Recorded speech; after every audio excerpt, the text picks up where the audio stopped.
Chapter 1. Cirillo's Attempts to Overcome Distractions.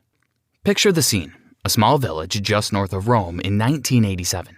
A young man is struggling to finish reading a sociology book for his university exams. The heavy clouds outside aren't helping his mood.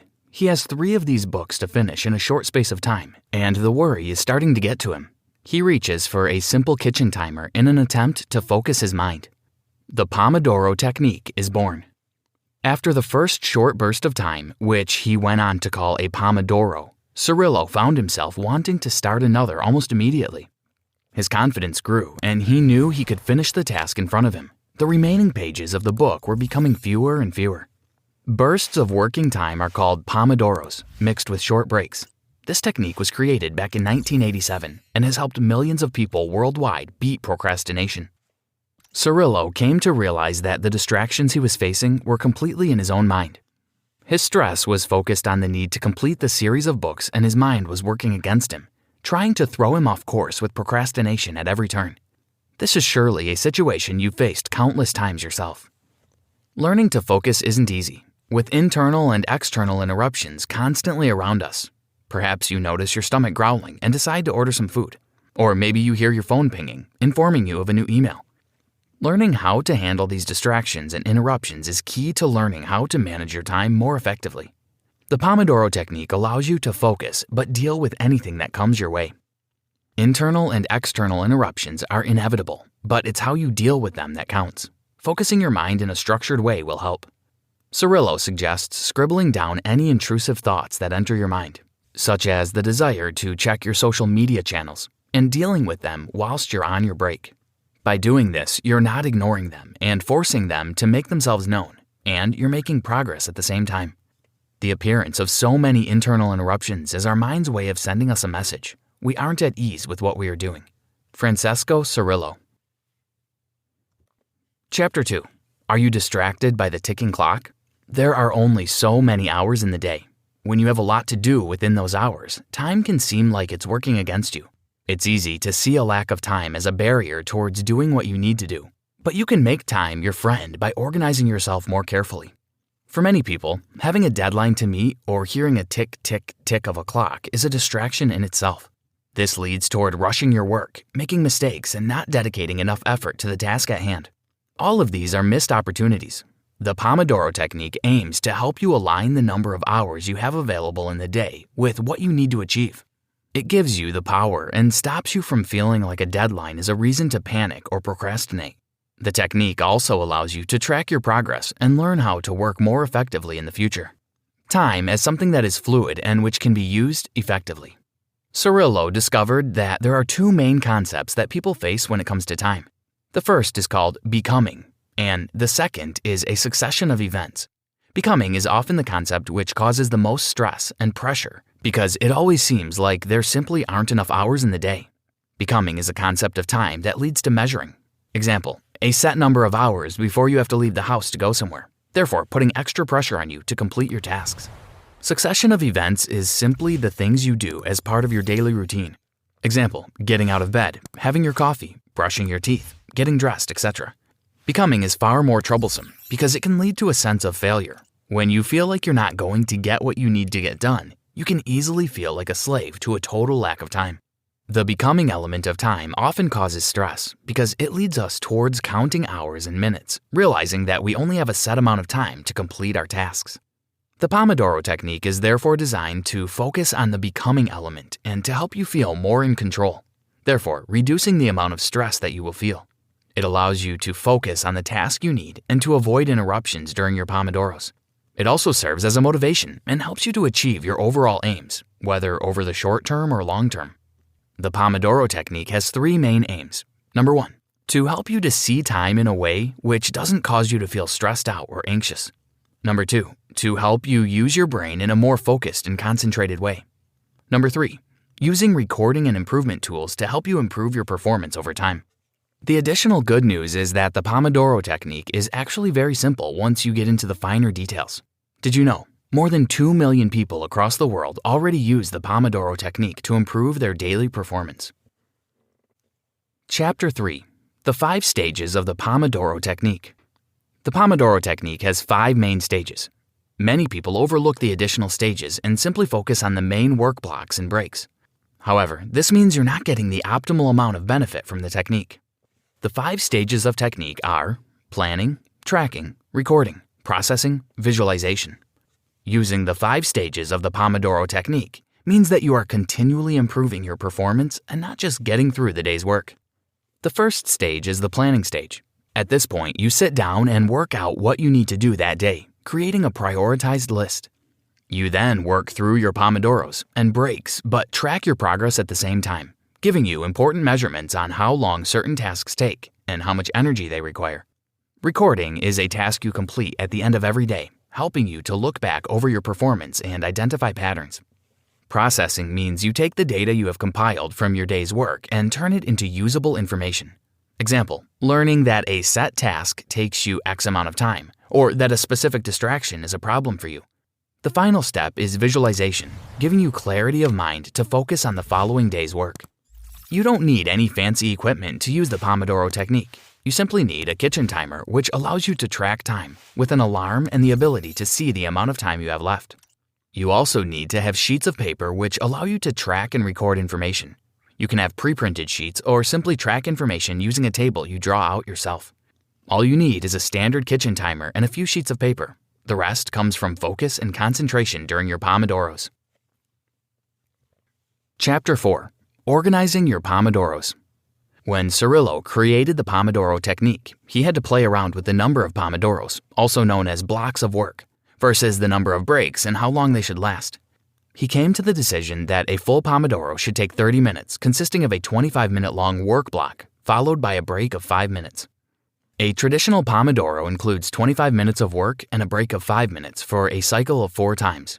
After 4 Pomodoros, take a longer break of between 15 to 30 minutes. Your first task is to identify the things you need to complete that day and write out a list in priority order. You would obviously begin with the most urgent task first. Then, take your kitchen timer and set it at 25 minutes, ensuring that you can always see how much time is remaining in that work block. Begin work and focus completely. Do not stop to do anything else. Simply focus on the task you have identified. Work blocks cannot be split, and it needs to be a full 25 minutes of work. Once the kitchen timer starts to ring, stop work, place an X next to the task you were working on, using the sheet you've drawn up, and then take a break for 5 minutes. It's important that you take the full 5 minutes and that you don't feel tempted to work for an extra couple of minutes. This break is vital for giving your brain a chance to rest and refocus, ready for the next block of work. During your short breaks, do something that benefits you. This can be getting a drink, stretching, closing your eyes, deep breathing exercises, or going for a short walk. During your break times, do something completely different from work. Go and get some fruit from the refrigerator or a glass of water. Stretch your muscles or get up and walk around. Don't be tempted to think or talk about work during this break. Once your 5 minutes are over, set the kitchen timer for another 25 minutes and get back to work, repeating the process for a cycle of 4 times. Once you have completed 4 blocks of work, you need to take a longer break. This can be between 15 to 30 minutes. During this longer break, you can check your voicemails or your emails, go for a walk, get a coffee, do some stretching, but don't do anything taxing to your brain. During your longer break, avoid anything which requires a lot of concentration. Giving your brain a rest means your next block of Pomodoros will be more productive than the one that came before. Working in these short bursts with regular breaks has been shown to be a far more productive and focused way of working than trying to work for longer periods of time. It also cuts down on the number of mistakes you make and avoids procrastination. Chapter 5. Focus on reducing interruptions. At first, you'll probably find that interruptions are hard to deal with. It's likely that you've become so used to allowing interruptions to stop your flow that you automatically stop what you're doing and pay them attention. In order to become more productive, you need to avoid giving in to these interruptions and instead allow your flow to continue. Interruptions will always come your way, but learning how to handle them and not let them interrupt your work is vital. Common work interruptions include stopping to answer the phone, checking your emails, or a coworker asking you a question. There are both internal and external interruptions you have to deal with. Internal interruptions are within your own mind. Example, intrusive thoughts and things you remember whilst you're working. External interruptions are far more common, such as an email popping up onto your screen or someone asking you to help them with a task. The key to extra productivity is learning how to handle these interruptions and not allowing them to detrimentally affect your workflow. Cirillo suggests keeping a track of the number of interruptions you face by placing an apostrophe next to the task you're working on whilst recording your Pomodoro information. This will allow you to understand where the bulk of your interruptions come from and how often you allow them to push you off course. The most important thing to remember is that you should not stop a Pomodoro partway through and change tasks. For example, if a coworker comes over to ask you to help them with something and you're halfway through a Pomodoro, you shouldn't just walk away from the timer and allow the interruption to stop your flow. You should explain to the person that you will be with them shortly and continue until the timer rings. Once a Pomodoro begins, it has to ring. Francesco Cirillo. You shouldn't allow the presence of external interruptions to cause you extra stress and simply accept that they can and will come your way.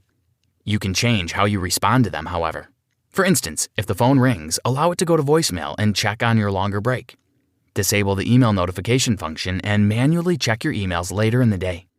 Put your phone on silent and place it face down on your desk or in your drawer. Explain to anyone who interrupts you verbally that you will get back to them shortly. Acknowledge common interruptions and find ways to reduce their impact. Once a Pomodoro begins, you have to finish it at all costs. The Pomodoro has to be completed once it begins, and that's the vital rule to the technique. Chapter 6. Use the Pomodoro Technique to make teams more effective. The Pomodoro Technique can be used to help make teamwork more effective and productive too. This takes a little extra organization, but once the technique is implemented, it works very well to keep everyone on track. More and more workplaces are implementing the idea of teamwork in order to be more productive. The problem with teamwork is that there are often several tasks to coordinate and one goal, which can cause people to pull in the wrong direction or for work to be delayed. Interruptions are also more common with teamwork, simply because there are more people involved. Using the Pomodoro Technique is very beneficial for teams. Not only does it keep the team effort on track, but it can also reduce the number of conflicts between work colleagues, cuts down on mistakes, reduces interruptions, and helps with communication. Using the Pomodoro Technique in teamwork means the overall team aim is met whilst improving the effectiveness of the team as a whole. When using the Pomodoro Technique for teams, the whole team works to one Pomodoro, but if the team is large, dividing it up into micro teams is necessary. Having one Pomodoro for a large team simply wouldn't work, because that would mean everyone having a break at the same time. However, micro teams are able to have their breaks at the same time. Since micro teams involve only a few people, this also means that you can accommodate the individual rhythms and needs of team members. Micro teams need to be created in order for the Pomodoro Technique to be effective in this situation. By using the Pomodoro Technique within teams, you can ensure that goals are met and deadlines are not missed. Chapter 7. Time management changes your whole view of working time. Whilst the Pomodoro Technique has set rules, it's important to remember that every individual is different. You may feel tired on a specific day and need to tweak your breaks a little in order to ensure that you can continue to be proactive. In this situation, you can take the full 30-minute long break at the end of your series of 4 Pomodoros, rather than just 15 minutes. However, sometimes you might feel like you have more energy. In that case, you would simply take 15 minutes for your break.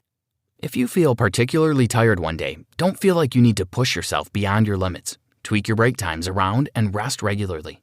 Cirillo also suggests that if you are feeling particularly tired, you can take up to 10 minutes for your short Pomodoro break.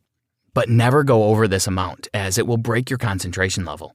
It's about pacing yourself and knowing your own limitations on any given day. You will start to feel that your perception of what time means to you also changes as you use the Pomodoro Technique more and more. You'll find it easier to concentrate, and your confidence will grow because of how productive you're being. It's likely that time will also go faster as you move into the second or third Pomodoro of the day. It's not unusual for the first Pomodoro to feel a little slower until your focus and energy levels pick up. The more productive you are, the better you feel. The Pomodoro Technique will change how you feel about time, putting the control in your hands. The ticking of the kitchen timer may cause you to feel annoyed at first, but stick with it because the more you realize how effective the technique is, the calmer you'll feel. You'll come to realize that you're the one in control and that you have discovered a method that really works for you. However, that doesn't mean every Pomodoro will be super productive. If that's the case, simply know that the next one will be better and be grateful for what you did manage to complete, despite interruptions or problems in that particular Pomodoro. Conclusion. The Pomodoro Technique has revolutionized the lives of many.